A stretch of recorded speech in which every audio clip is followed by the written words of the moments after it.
Yeah, we'll still give everyone a minute or two. We have a lot of people still signing on from doing these in the past.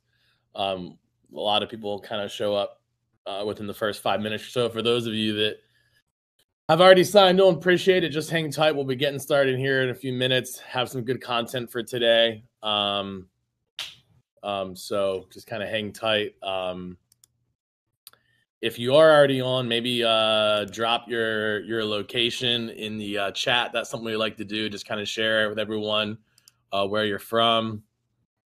And we'll keep an eye on that. That's kind of fun. So yeah, if you're signed on right now, click on the chat. I think it's on the left-hand side, and let everyone know where they are. Cool. We got Massachusetts, Arizona, Florida. That's me. Oregon. All right. Across the whole United States. Love it. There's Los Angeles. All right. All right. This is always fun for me too, because I can see how many people are on the webinar versus how many actually go into the chat. So it's always like a personal challenge for me to see how many people I can get to participate. So you'll make my day if you go to the chat and tell us where you're located. So.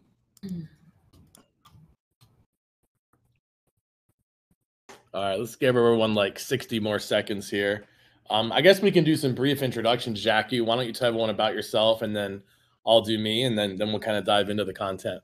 Sure thing. So Jackie Gonzalez, I am the CEO for Pat Live, which is a virtual receptionist company. We're based out of Florida, but we are nationwide, and we're a remote first company as well.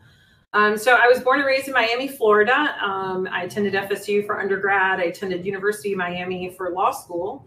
I practiced law for about 5 or 6 years after graduation, and then realized that it just wasn't the career that I was looking for, and it didn't really help me with a lot of kind of my work-life balance. I had a young family, and so I decided to get back into business. And I came back to Pat Live. It was a company that I had worked for, I'm going to date myself here, in the 90s. So I've got about 20 years or so of experience here with this organization. And it's just feels like home to me. So that's where I'm at. Awesome. And then for those of you that are still signing in, go ahead and drop where you're located in the chat. I see we got some people in Charlotte, North Carolina. That's our backyard, Spotlight Branding. So nice. Hello to them. So yeah, real quick, I'm Marc Cerniglia. I'm the founder and owner of Spotlight Branding. We're a marketing agency primarily focused on small law firms. So we do content marketing specifically for law. So things like blogging, social media, email newsletters, things like that. Started the company about 11 years ago. And we're headquartered here in North Carolina, but our clients are nationwide. And we do a lot of webinars about marketing, obviously, but I'm really excited for today's, and this is kind of a good lead in. I'm really excited for today's because we're partnering up with Jackie from Pat Live to kind of bring all of you a unique topic about outsourcing. And we're going to focus on different areas of your business. Both Jackie and I are CEOs. We have a lot of experience with outsourcing, not just because when you think about our products, people outsource to us, whether it be for marketing or reception. But we have a lot of business, I think, working with vendors and outsourcing things within our own businesses as well. And so I think that allows us to bring a lot to the table, I hope, for all of you today. If anybody we're going to cover 4 topics. We're going to talk about marketing, reception, finance, and then staffing. We'll probably spend a little bit more time on the first 2, but we're going to cover all 4 of those. And then we've also got some special offers for you all at the end, so make sure to stay tuned for that. At any point, if anybody has any questions, I love an engaged chat. So we've also got John, kind of our behind-the-scenes admin, manning the chat. There might even be 1 or 2 people from our teams on the chat. So if Jackie or I can't get to a question, you still might actually get it answered in the chat. Or if we love the question, we might even shout it out live and talk about it. So I love an engaged chat. So please feel free to ask questions as they come up there. And like I said, we'll either tackle them live on video, or we have a few people behind the scenes that might even engage. Jackie, anything from you before we dive in? No, I'm ready. Let's go. I won't be cussing, I promise. I'll keep my mouth as clean as possible. No, I think everyone's going to want to hear from you. But yeah, let's go ahead and bring up the first slide and talk about marketing. So you know, we're not going to be very slide heavy. So I'm even just going to real quick. I'm going to speak to our admin behind the scenes, John. If it's easy to toggle on and off the screen share, I think we can kind of leave it up for a minute when we transition, but then take it down. So because we're not gonna bore you guys with bullet points and things like that. This is gonna be really conversational between Jackie and I, which is also part of why it's important. If you have questions or thought, chime in on the chat. So the first topic we're going to talk about is marketing and outsourcing your marketing. So I'll kind of grab this and kind of share some of my initial thoughts, and then Jackie, you're welcome to chime in and we'll kind of riff a little bit. But I obviously own a marketing agency, so I feel like I know a decent bit about what it means to outsource aspects or all of your marketing, right? And honestly, we even do some of it ourselves because we are a content marketing agency, but there are areas of marketing that we ourselves aren't necessarily proficient at, right? So we've actually hired agencies in those areas. I imagine, Jackie, you guys have hired agencies for different things over the years. Let me kind of I'll have a few thoughts, but I'll kind of give my biggest tip, and then Jackie, I kind of want to hear from you. But my actual biggest tip with outsourcing your marketing, specifically if it's to like an agency or like a vendor, is to actually understand strategically what it is they're trying to do or accomplish. And I want to really differentiate here. There's that old saying, nobody wants to know how the sausage is made. I'm not talking about that, right? Like I'm not talking about understanding the inner workings of marketing, but I mean, and if you're here, go ahead and drop into the chat room like what maybe you've hired an agency for. Like if you've hired an agency for SEO, type SEO. If you've done pay-per-click ads, content marketing, social media, if you've outsourced any piece of marketing, will you drop that in the chat for us? That would I'd just be curious to know what areas of marketing people have actually had a vendor or someone work on before.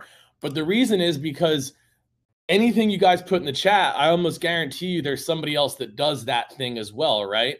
Whether it's SEO, whether it's content marketing, whether it's pay-per-click. So one of my biggest pieces of advice to not F up outsourcing is to actually get the vendors to explain to you kind of what is their approach to that area of marketing. What makes how they do that unique or different? Not that they have to be special, but I've had a lot of calls over the years where I'm discussing marketing with somebody, and a lot of times if I don't bring up like strategy or kind of like what our approach is, like let's take social media, for example. Business number one might have the intention of trying to get leads from social media. Like they hope that like new clients might find you through social media. Company number two, I guess that was over here. Company number two, maybe is looking at social media as more of a community building strategy or a brand and image building strategy, right? Maybe they don't expect that they're going to generate clients from social media. And I can just say, like for law firms, for example, I don't see a lot of law firms get leads from social media. So when you're outsourcing your marketing, you really want to understand what's the intention, what's the strategy, what are they trying to accomplish? Again, you don't necessarily have to know how it's all done unless you want to. But in that example of social media, you might be looking at services and think that you're comparing apples to apples between two companies just because they both say social media, right? And one says 10 posts, the other says 12 posts. Right. But why are they doing social media? What are they trying to accomplish? So I think having that strategic discussion with a vendor when you're outsourcing your marketing is really important. Yeah, and I'm going to echo that. I had made a note, and this is really applicable, honestly, to any type of outsourcer. But I know in marketing, because marketing is a much broader term that can encompass 20 different specialties underneath it, right? It's not like accounting, where they're going to enter transactions into your QuickBooks or whatnot.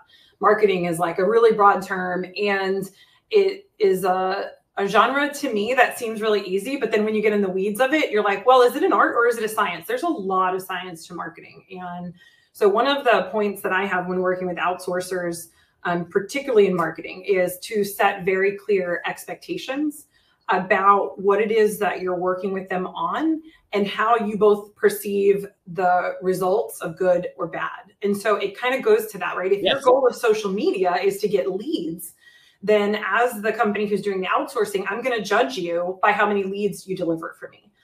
If my goal is to build a community, I'm going to judge you by how many followers I'm getting, or how many likes I'm getting, how much engagement. I'm really glad you're saying that, because I actually think that said better what I was trying to say. It's almost the reason you want to find out strategically what makes this marketing vendor work this way versus that way. You hit it the nail on the head. Is I think it's about alignment. Yeah. Right. Making sure the goals are aligned. 100%. Yeah. And that alignment of goals, and really that's like a kind of a point to, again, not so much applicable to maybe transactional things like an accounting person, but the definition of the goals is something you kind of want to outlay upfront. So like when you're talking about that strategy, the next part of that strategy should be, here's what we're good at, right? Here's how we're going to approach it. And here's how you're going to know if it's working or not working. And I think if the outsourcer isn't telling you that upfront and kind of setting that expectation and that alignment out front, there's a red flag there that maybe they don't even know how they're going to evaluate their own behavior or their own success. Yeah. Well, and so let's actually talk about that a little bit more. And if any of you have any questions about marketing or how to outsource your marketing or trouble you face when trying to do so, like I said, drop it in the chat and we'll talk about it. But I think you hit the nail on the head. I really like saying, okay, you need to know what your goals are. When you talk about the number one way to screw up your marketing in general, I mean, not even if you're not outsourcing it, it would be to not be clear on what your goals are. But why don't we unpack that for everyone a little bit? Because I'm guessing a lot of people are thinking, well, it's not that complicated. My goal is to get more clients. My goal is to get more business.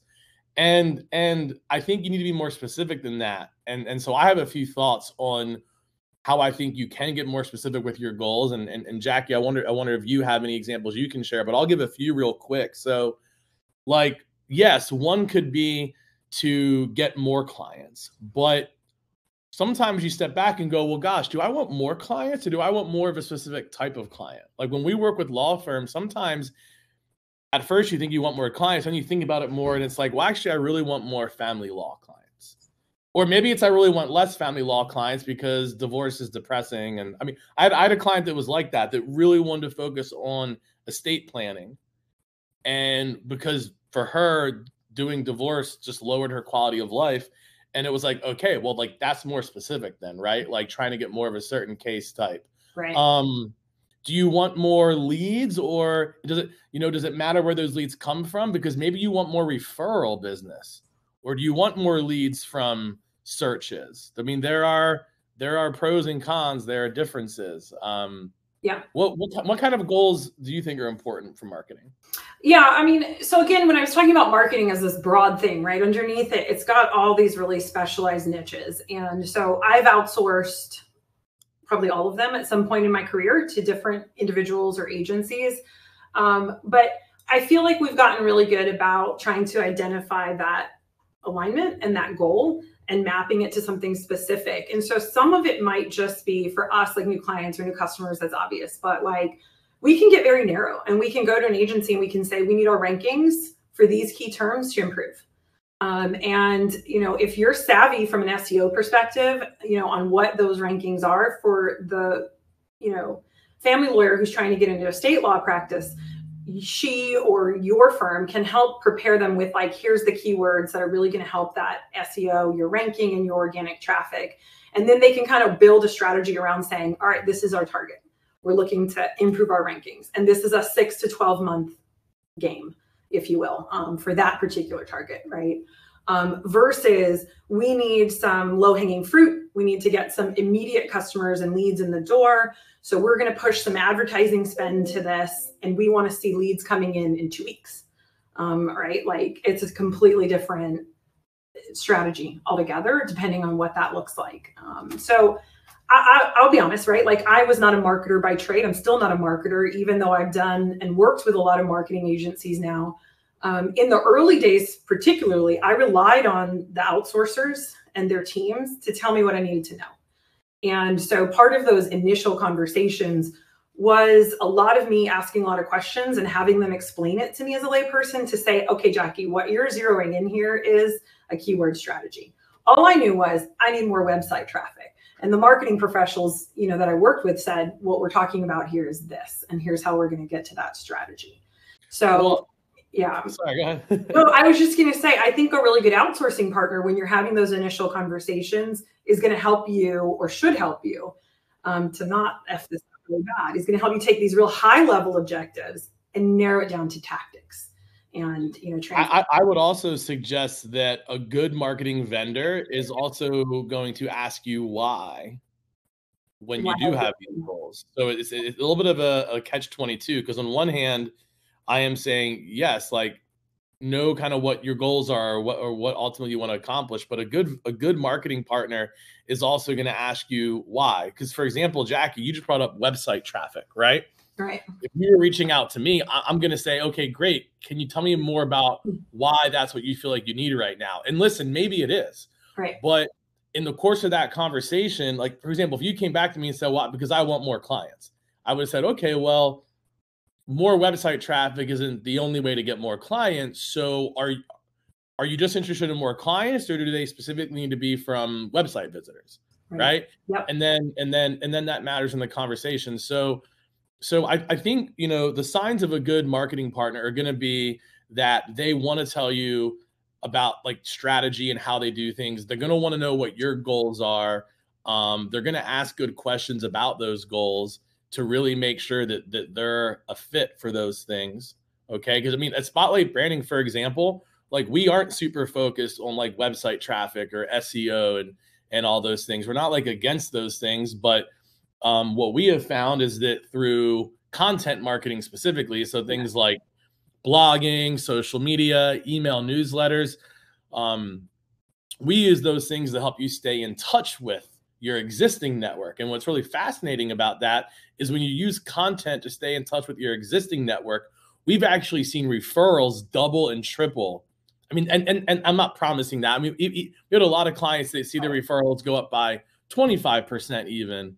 So a lot of times, people want more business, and maybe they don't need it to come from SEO or from more website traffic. And so that's where kind of knowing what those goals are, but then going into a conversation with a marketing vendor and really figuring out how they can help you achieve ultimately what it is you want to achieve with those goals.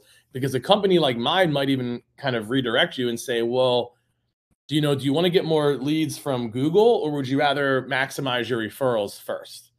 And obviously, a lot of times it's like, well, I'd rather maximize my referrals first. And so, we kind of talk about that. So I think getting real clear on what you want to accomplish. And then the last thing I'd like to share on how to not F up outsourcing your marketing is then be clear what the expectation of results are from that marketing partner, and in what way, shape, or form are they going to deliver or communicate those results. Yeah.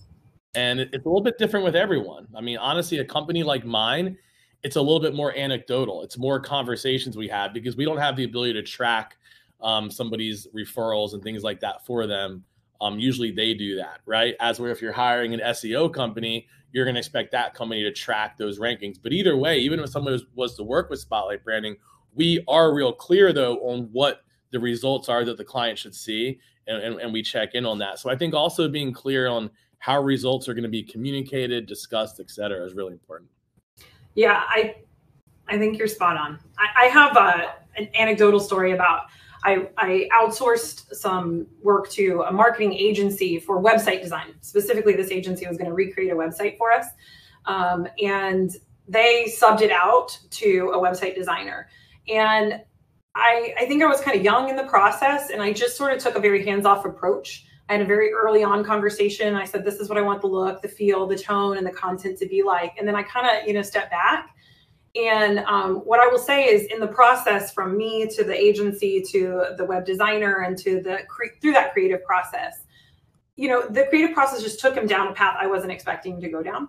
And by the time I came back to meeting with him and reviewing where he was at, he'd already gone really far, a lot farther than I had expected, right? And so we had to backtrack a little bit and say, okay, we need to kind of change some of this tone, some of this design a little bit. And so one of the things that taught me is invest the time up front, especially if you're doing anything in the creative avenue, the content, like you're saying, or design work. Invest the time up front to do the sketch work, to do the wireframes, to do the mock-ups before, a significant amount of time is put into that end result, because you can tweak things early on and not have a lot of expense, but it gets a lot more expensive to come back and rein things in once you've already gone a little bit further down that path.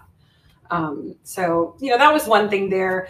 The other thing I would comment on, Mark, and I think Spotlight Branding is really good about this, especially from a content perspective in the marketing area, is there's this buzzword that my friend taught me called enculturation. And I had never heard this word. Is that really a word? It's really a word. I Googled it. We might need John, who's our admin in the background, who also is an author. We might need him to fact check that word. Go fact check it for us, John. I Googled it. It's a thing. It's not specific to marketing, but enculturation. It's just basically this concept that you're assimilating into a culture, their values, their expectations, right? And I guess to the marketing world, you guys kind of look at it as you're taking on their tone and their voice and their persona in your content and in your marketing and whatnot. I have found this to be really valuable early on in outsource engagements, particularly, again, in creative, like content writing or something along those lines. I like to spend a lot of time directly with people who are doing the creative work to talk about the culture, the brand, the voice, what things we value. Is it casual? Is it formal? Is it, are you putting cuss words in your webinar title, or are you writing it out like a big corporation might, really professionally? Those things matter, and they do get conveyed in the assets that marketing agency creates for you. And a good marketing agency can show you content from, 2 or 3 of their clients, where you can definitely get a feel for the tone and the voice and how different it is from one client to the next. And that's a really good, in my opinion, marketing agency, and that they're able to listen to that and then absorb it and put it out in the content on your behalf. So Absolutely. John, you keeping me honest, John? He did. He found it. He found it. There you go. I want to share this last thought, and then we'll kind of move into our next area, which is reception. For those of you that just joined, we're talking about 4 areas of outsourcing. We're wrapping up marketing now. We're going to then move into reception. And then we'll also talk a little bit about outsourcing finance as well as outsourcing staffing. But kind of my final thought for this is that everything that I just said also applies, even if you're talking about outsourcing it to a person. Like maybe you're going to hire a marketing assistant, or there's a lot more and we'll talk about this a little bit in staffing, but there's a lot more solutions out there, like virtual assistants, virtual marketing people. And so even if you're giving this stuff to a person, a lot of the same stuff applies. What are your goals? What are you trying to accomplish? How will you know if it's succeeding? Okay. And you're just going to do that with a person, not a company. So just wanted to make that connection as well. But I'm going to kick it over to Jackie. But if anybody has any marketing questions, feel free to drop them in the chat. Like I said, we've got John behind the scenes. And even if we can't get to your question, he can. But Jackie, I'm going to give the floor to you. Talk to us about reception. I think you know a little bit about it. I know a little bit about it. Been about 20 years. So outsourcing virtual receptionist services to another company it's kind of becoming more and more common nowadays. It's this idea that we're going to help you answer your phone calls, capture more of your leads, book appointments on your behalf, do some basic kind of customer support for your clients across the board. And it's a 24/7 kind of thing. So we see it a lot more, particularly in a lot of the transactional legal practices. If you're in like heavy volume practices, maybe like a bankruptcy, or sometimes criminal law can be heavy volume, or even just traffic law or things like that, you may get a lot of after-hour calls or weekend calls from people, and you need somebody to help answer the calls. And so that's what a Pat Live or a virtual receptionist type of company would do for you. And I think there's some really obvious things that you want to consider when you're outsourcing that. Of course, your quality, the billing, their auditing processes, those types of things. And you'll find a lot of articles about that. But one thing that I don't think you see very often or think about is the impact it might have on your existing staff. So if you have a paralegal or if you have a receptionist, one of the things that we've encountered is sometimes internal receptionists or internal paralegals can feel threatened by the addition of an outsourcer here. They may think, oh, is this my job security? Am I going to be here for a while? And we have seen this. Like, I can tell you, we set up a chiropractor a couple of years ago, and it was the great client of ours, or still a client of ours, but he asked his receptionist to set up services with us. And you could tell very early on that she was just like, I'm not going to have you guys do anything. You're just going to answer the calls, give me a name and a number. And then she was ending up calling everybody back anyways, because she was just nervous about releasing that control and about what her job security was. And it kind of, it made the outsourcing less effective in their office, because she was still doing a ton of work anyways to call people back and book their appointment. What ended up happening is, after a couple of weeks, she started realizing that with us helping to answer her calls, she was able to focus a lot better on the in-person clients that were coming into the chiropractic office. And she was able to give them a lot better service and do her job a lot better without the interruptions. And so it only took a couple of weeks, and she called back and she was like, oh my gosh, can you just book all the appointments for me? That's really handy. You book the appointments and then I'll handle the customer service when they're here and when they're visiting with the doctor. And so she had to get comfortable with that, right? And I feel like we see this commonly sometimes where, in a law firm, the attorney will ask the paralegal to go set this up. And maybe the paralegal gets a little trepidatious about that. Like, I don't know what that means for me. Sometimes attorneys or small business owners can really help set that relationship off on a good tone by addressing that right out with their staff and saying, like, look, this is not to supplement or this is not to replace you. This is to supplement you. And it's to make it easier for you to do your job. And that's all we want to. We want to augment your internal team members in a way that we take something off of their plate so that they can focus on the skills and the things that only they can do inside of your office, and set that relationship up from the get-go to be positive. I'm curious, Jackie, and it's kind of like marketing agencies. This might not have been as true 10 years ago, but it probably is now. I mean, I think there's no shortage of options available, right? When it comes to outsourcing reception, there's so many like virtual reception services out there. I mean, can you help? Like, how should someone navigate that, right? And they don't have all day. Just like with a marketing agency, they don't have all day to do that, right? So, I mean, how does someone kind of go about navigating and choosing like the right path when it comes to outsourcing reception? Yeah, that is a really good question. And it's funny because I've seen this industry for a long time. I would say, 10 years ago, there was just a handful of us out there because it used to be very costly to set up receptionist services. It's a contact center. The software, the hardware used to be kind of pricey. Now we're seeing a lot more people enter the market in this space, because with the advent of cloud technology, you can spin up a call center sometimes very, very quickly. And I'm always real hesitant about the newer agencies or the newer virtual receptionist companies, because they don't have the experience to really structure a system that can be flexible and adaptable. A lot of them are just looking at bottom line kind of analysis. And we hear this from clients that come from other competitors and come to us where they're like, how can you guys be as flexible as you are on your call handling? Or, how are you guys able to ensure this quality is so good? Well, because we've done it for 20 years and we have like this really long history of improving and iterating on these services. There's a couple of things I feel very strongly about, right? One, we are only in the United States. Personally, being a consumer of customer service, I do not like being routed overseas. I have a lot of cultural problems with that, accent problems with that. Also, I just prefer to work in in the United States. So I think one thing to kind of navigate through when you're working with these companies is, where are their receptionists actually located? And is that important to you as a customer of them? Do you want them here, or would you rather get them overseas and maybe save a little bit of money? There's some options with that.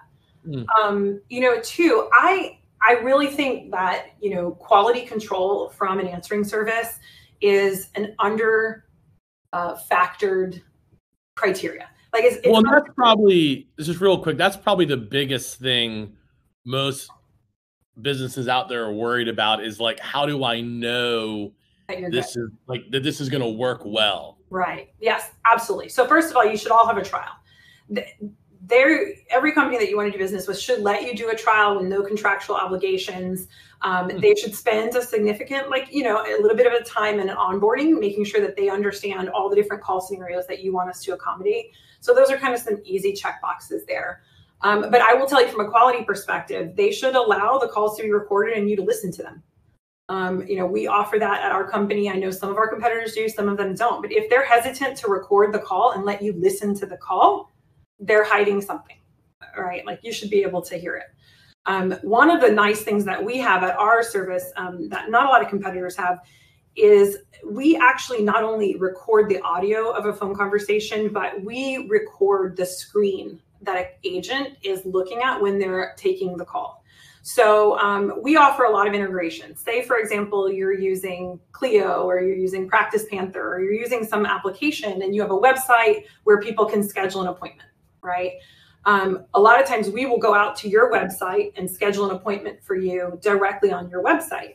Well, we need to be able to see, did the agent go to the proper website, click the proper options, book the appointment correctly? Did they type all the lead information properly into your web form? If you don't have screen recording as a virtual receptionist service, you're not going to know. And a lot of our competitors don't have that. So even if they tell you, yes, we're recording and listening to the calls, can they take it one step farther and make sure that the agents are inputting the right information into your CRMs or your third-party applications? That's a big differentiator from a quality perspective. And you can also ask them, what's their ratio of what are called coaches or supervisors to their receptionists?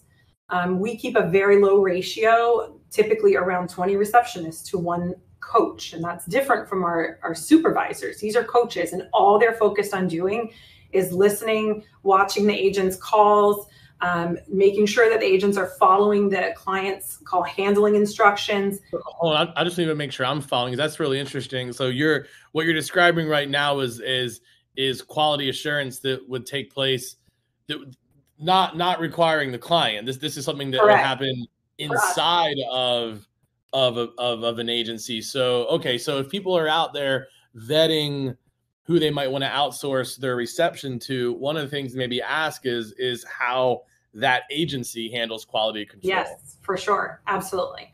Because we invest a lot of money in that, and not a lot of other companies do. I know of some of our competitors that really only do that if they get complaints. If a client specifically says, a receptionist didn't handle this call properly, or they didn't book the appointment the way I wanted it booked.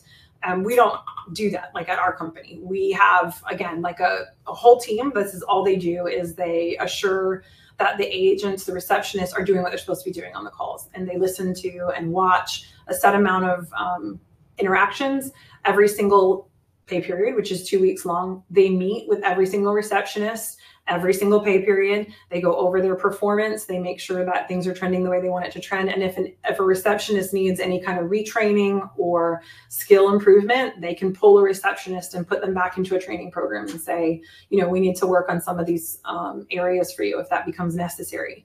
So, that whole quality assurance process, that's what makes a virtual receptionist company good, right? The technology is cool. There's a lot of cool technology in receptionists. I won't bore you on all of that, but there is a lot of cool technology in it. But ultimately, at the end of the day, you're not hiring the computer, right? You're hiring a person to answer your calls, to represent you to your clients. They're directly talking to your customers, which is, a very powerful and important role, and to say what you want them to say and how you want them to say it. And so you got to trust that the people answering the calls, the receptionists, are of the quality you want. And so I think having very frank conversations with a receptionist company about how that is managed from start to finish, from hire all the way till taking your call, can really educate you on the differences from one receptionist company to another receptionist company. So I'm curious. I've got a question for our audience, and if no one wants to share, that's okay. But as I'm listening, I think what I'd be curious to know, if anyone out there has an answer and they don't mind dropping the chat, is like, when you think about outsourcing reception, like, what is your biggest concern, or what is your biggest fear, or what's your biggest question? If anybody can think about that and drop in the chat, because I'm curious. Because we haven't even, cost hasn't even come up. Like, is that the concern? Is it quality? Okay, Caitlin's saying consistency. Caitlin, can you tell us what you mean by consistency? I don't mean to put too much pressure on you. I appreciate the answer. Person answering the phone may not always read the script. Oh. Yeah, so that's exactly kind of getting to the point, Caitlin, right? It has to be, ooh, you've had people saying your name wrong. Well, that's not a great experience. And the company should be providing the receptionist with the tools to make sure that doesn't happen, right? So in our receptionist portal, for example, when we have the name of law firms can be kind of tricky with their names because sometimes there's multiple names or sometimes there's hard to pronounce names. So we teach our receptionists how to do those phonetically, and we spell them in our application, phonetically, so that they can see it. We even do training classes if there's particularly difficult names where they hear the audio and they have to repeat it back to us and tell us to our training staff, like, this is how you pronounce a name properly, because that's like the very first impression that callers get of your business. So you absolutely need to make sure that the receptionist company has the tools to tell the agents how to properly pronounce it every single time. And consistency is something we hear a lot, Mark, because a lot of call centers or a lot of receptionist services use large call centers and they're rotating the calls around a lot of people. And you can get one really great interaction with, one receptionist and then maybe a not so great interaction with another receptionist. And this is going back to what I'm saying. It is how you are managing that quality control that's going to give you your consistency.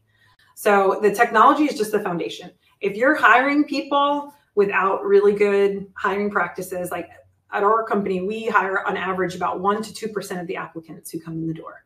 So we are filtering out 98% of the people that come in the door. And we filter them out in our hiring practices with a process that involves not just interviews and your traditional things, but also personality assessments and skill-based assessments. We want to make sure that these folks have the right mind to do this job. You can't, it's hard to kind of train people to be happy. You got to find people that are happy.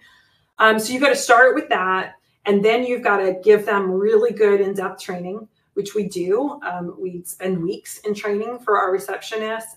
And then once they're out and they're taking phone calls, you've got to ensure that consistency is there as much as possible. I mean, they're human beings, right? But the only way to ensure that consistency is there is to have a very structured program like we have, where you have people whose job is to monitor it. So when it comes to someone kind of making sure they get this right when they're hiring, it sounds like it really is asking a company to explain a little bit more how they handle quality control and quality assurance internally. And then frankly, it sounds like your other advice is you maybe you don't have to listen to, half the calls or all the calls, but you, as a company, you still got to spot check. Yeah. That's kind of what I'm hearing.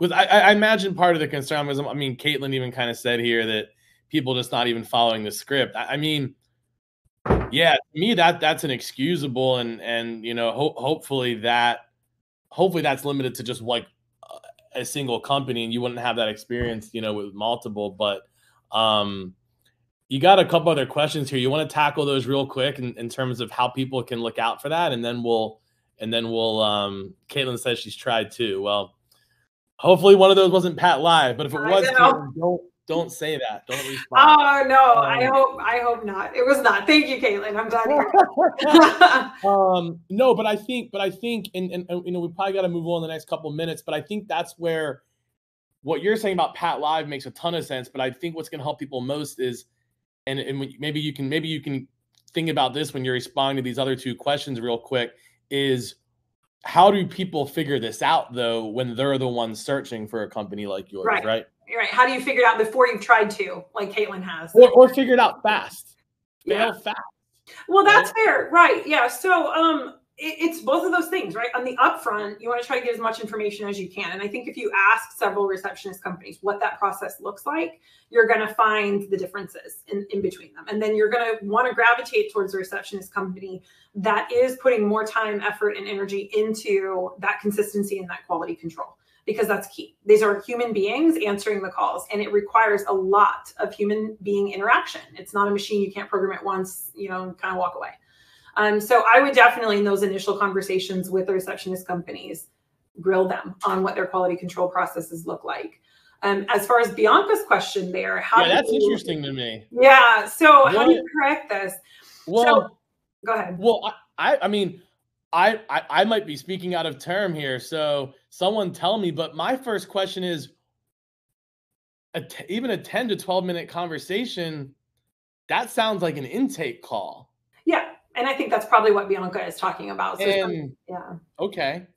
Yeah. Okay. Well, so I don't want to put my foot in my mouth, Jackie, but I mean, should a firm maybe not handle the actual intake process with a member of their team? No, so we actually do quite a bit of intake calls for law firms.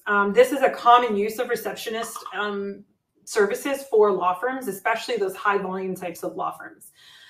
So it's not going to be as in depth as an intake call that an attorney or a paralegal might be conducting in the office, where they're actually giving some feedback back and forth. But we do a pretty good job of an intake conversation after hours and in-house overage, right? Bianca's comment there. We do a really good job of an intake conversation that can be and should be probably around 10 minutes, like Bianca is saying, where we get enough information that when we pass that call over to the law firm, they have a really good feedback on, like, this is going to be a good client fit for us. So I'm going to have the attorney return that call, versus this is probably not going to be a great, fit for us. So I might ask the receptionist to call and relay this information to the client. And it is a very cost-effective solution for law firms. So how does someone give that feedback though? Like, to Bianca's question, like, how do you how does the customer correct that with the receptionist company? Right. Yeah. So this, again, it's going back to the root of that consistency and that quality control. If you're seeing, Bianca, calls that should be 10 to 12 minutes taking 30 minutes, and that's happening over and over again, there's a quality control problem happening at that company. Like, they're not training the agents how to control a call. And that's a big part of being a good receptionist, is keeping the calls efficient and, cost effective for the law firm that we're answering calls for. So we give the agents the tools from a technology standpoint to say, this is how this call flow should go. But it is ultimately up to the agent to try to rein people back into that call flow. And there's very specific training that we do and very specific quality control we do, especially in, I don't know what kind of law, or if you even practice law, Bianca, I'm assuming. But there's certain types of law practices that this is more applicable to than others. So for example, family law, I'll just use this one, right? If someone is calling and they're needing a divorce attorney, a lot of times they're in a very emotional state, and they can take what should be a 10 to 12 minute, efficient kind of question and answer, and turn it into a 30-minute like counseling session where they're kind of looking for some consoling about whatever is happening in their marriage at that time. And that's a very delicate balance, but you got to train your receptionist on how to respond to that sensitively and make that person know that you care about what they're going through, but also get back to the intake questions and control that call so that you're, getting the person through what could be a very difficult conversation for them. And it goes back to training. It goes back to quality control. I also wonder if I wouldn't be surprised if there's some services out there that are just better than others when it comes to intake. And so, I'm sure if you ask a receptionist service to do that for you, they're going to say, yeah.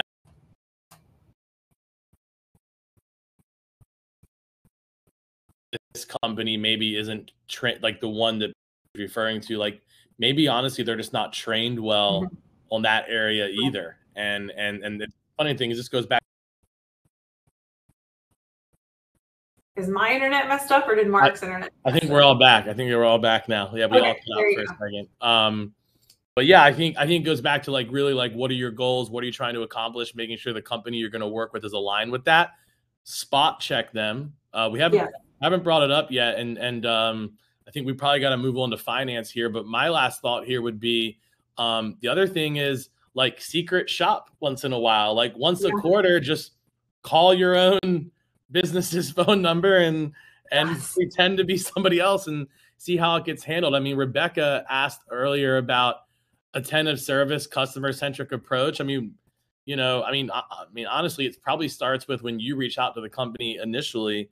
you're probably learning a lot about like their approach right then and there. So that would be my 2 cents. Anything you wanted to add before we move on to finance?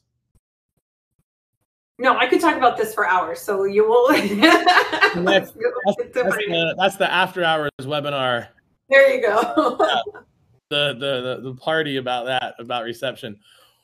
Look, these last 2 topics, marketing and reception, these are the ones that Jackie and I know the most about, right? With Jackie owning Pat Live and me owning Spotlight Branding. But we think that 2 other areas that outsourcing can be very applicable and often go very awry is both in finance and staffing. So we'll spend a couple minutes on each one of these, not too long, but we'll still do our best to get to questions. So if you're out there and you have questions around outsourcing finance, start throwing those in now.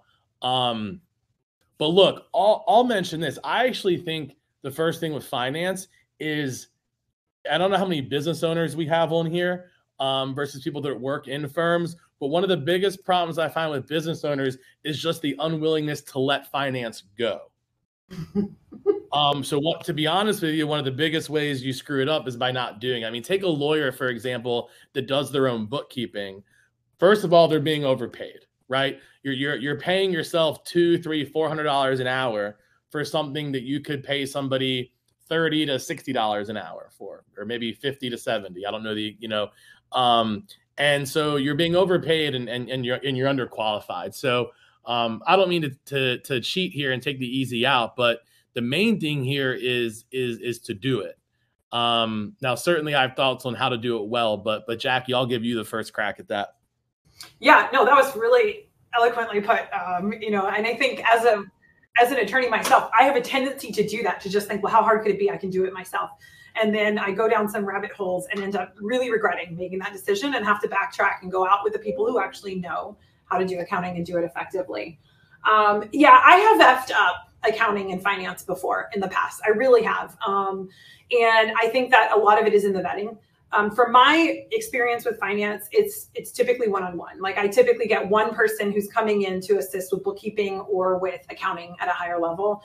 I don't personally have experience hiring more of like an agency or a bigger company approach. So I think my advice here is, if you're going that route, interview them like you would interview somebody you're hiring for your staff. Like you need to learn as much about finance and accounting that you need in order to be able to assess their proficiency in it themselves. And that is the strategy that I take now when I'm outsourcing accounting. I don't just rely on, my personal gut feel about how somebody is doing or not. Like I interview them like a job. Here are some of my takeaways, because we've outsourced a lot of the financial components of our business for a long time now. So I'll kind of give you guys my couple of nuggets of wisdom. Number one is actually creating some notes or some checklists, like primarily for a bookkeeper. So for example, I'll get a little specific, but I don't know if this is what everybody wants or not. So I also won't get too specific, but for example, for our bookkeeper, we have kind of we have written some explanations about what our accounting categories are for. So it's not just like, hey, everything from Amazon put here. It's like, hey, these kinds of things go here, these kinds of things go here. But that's written. That's actually a document. It's like a Google Doc that she has access to. And what's great is that if for any reason we ever have to change our bookkeeper, that's our document, right? So I mean, one of the things, and really I think this probably applies to reception as well. Like, we didn't really talk about it, but still taking responsibility for your own system or process. Like, here's how I want bookkeeping to work. Here's how I want answering the phones to work, right? And then you're just trusting another company to execute that. But if you have some of that documented yourself about how you want transaction to be categorized or what kinds of reports you want, I think that's really important in a relationship, to have that documentation or that list and communicate it with your financial partner. Yeah, I think the more specific you can be, especially with transactional work like that, the better. And having a cheat sheet or a checklist of not just how to do it, but when to do things, and following up, at the end of the week, submit it back to me and say that this is gotten done and checked off, I think is great. The last note I'll just say about bookkeeping or financing, it's really two things. One, I personally always have a bookkeeper who is independent of my CPA. And the two of them, they're not in the same office. I like it that way because sometimes my CPA will tell me things that he thinks the bookkeeper should be doing differently, and vice versa. Sometimes the bookkeeper will give me advice on the CPA. And so that's a preferential thing that I have, and it helps, helps me because I don't have the expertise or the subject matter, expertise like they have. And then, just the second thing I would have is I am very upfront with all finance people about mistakes. I want them to tell me if there's a mistake. And so I create a very open door policy of that. Like, I'm not going to judge you. I'm not going to get upset about it, but I don't want you to get in a practice of hiding mistakes or trying to cover for mistakes because they happen. We're all human beings. And I just feel like it's really important to not create an environment with a bookkeeper or an outsourcer where they're afraid to bring you mistakes. You need to be able to trust that relationship back and forth implicitly. I like that. You also kind of mentioned this earlier, and I want to piggyback off of it. If you're really nervous about this and you haven't done this before, or you haven't, it hasn't worked well, looking for a local firm that offers bookkeeping or like fractional CFO services, looking local is great for this because a lot of firms will have somebody come into your office one day a week or one day a month for a half day. I don't know how much that's changed since COVID, but we did that for the longest time. And that really helped to have someone here. Now, years later, we don't do that anymore. Our person is virtual, but we also know what to look for, what to ask for. And so we don't need that person here. But if you can find someone local who will maybe even come in for a few hours and do some of the work there in person, that can be helpful to alleviate concerns, or at the very least, you should be having some sort of regular meeting cadence. That's my last piece of advice for this. If it's your accounting firm, maybe it's once a quarter or twice a year. Your bookkeeper, probably at least once a month to review transactions and to look at reports like a profit and loss statement. So also make sure you have a regular meeting cadence with your financial vendors. And if you don't, they should be open to it. And if they're not, you should probably look for a different one. Agreed. Totally. Yeah. And that's applicable to lots of different kinds of outsourcers. Regular meeting cadences can really head off a lot of problems if you're just holding everyone accountable to coming together and updating you on where they're at and what's being done. That's a really important piece of advice there. So we'll do kind of the light speed version of staffing, and everybody hang tight because we got some things to share with you at the end. But look, there's a few different ways you can go with staffing. I'll mention two that come to mind for me, and I'll quickly share some advice on one of them. But the two ways are, one is obviously hiring some sort of staffing agency, where maybe you pay a fee for someone like placement services, right? My simple advice for that is to find industry specific if you can, right? But the other thing I want to really challenge everyone on is you've got a lot more businesses now that are coming out where they're providing virtual staffing. Like, they're not finding somebody for you, but actually like providing somebody for you. Whether that's in marketing or other areas. I know some people that have started legal staffing firms where they actually provide somebody to you, but you continue to kind of work through that parent company. I just challenge everyone to be open to some of these newer models, because I think that when you can trust if another company's good at finding people, then that can save you a lot of time and issues. And a lot of people just aren't open to these concepts yet. So my honest advice on that is just to be open to experimenting in those areas. I 150% agree with that. Nothing to me is more time consuming than staffing open roles. It is a lot of time from start to finish. And that's assuming that, you get that candidate and they onboard and they perform well. right? If they don't perform well and you have to start all over again, like it is an enormous amount of time and energy and money that you're spending on them. So I lean heavy on the professionals that do this because they know what they're doing. And your point about making it specific to the industry is important, because if you want them to assess and vet and narrow down candidates for you, they've got to know how to evaluate them. And so if you're just using a generalized staffing agency, you know, find one in your niche. But to the extent you can find a company like what you're talking about, where they're providing outsource employees in your field, like this is what they do. Like they're going to be good at it, right? If you're an attorney, you're going to be good at being an attorney. You go be good at being an attorney and let them be good at, you know, especially if they specialize. Right. Yeah. Right.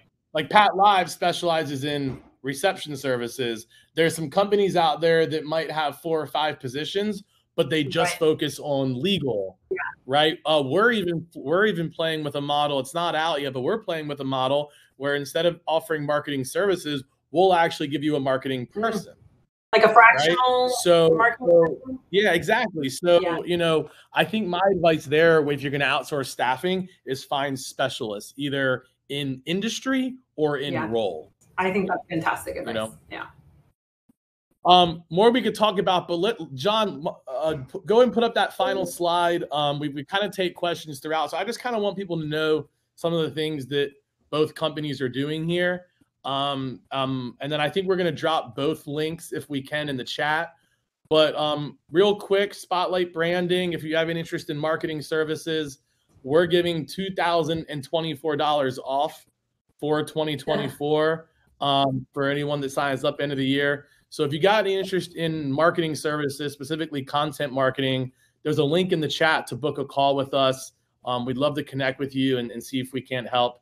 And then Jack, you do want to tell them about Pat Live? Yeah, for sure. So we're on a month-to-month basis, so there's no contracts or anything like that for us.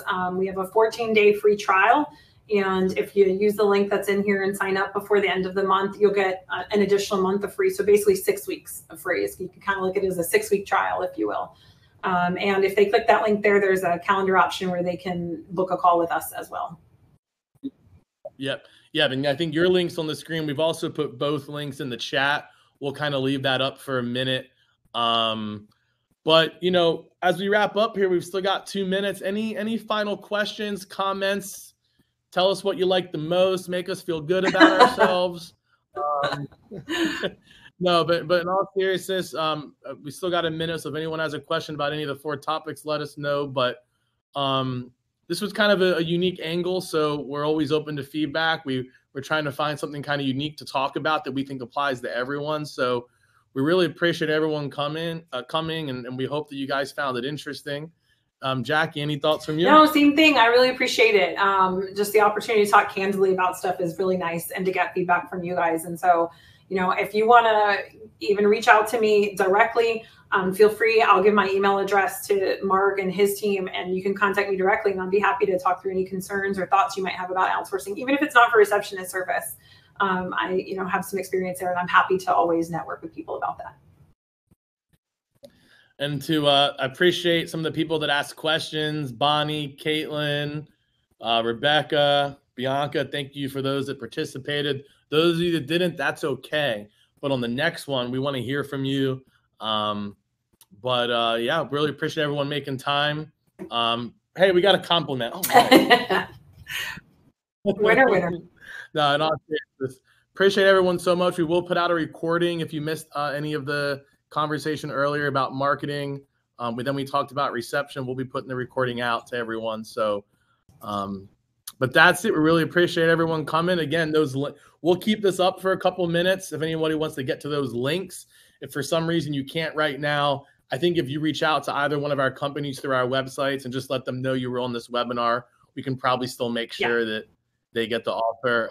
But we'll leave the link up for a couple minutes if anybody wants to contact either of our companies. But other than that, that's all we got.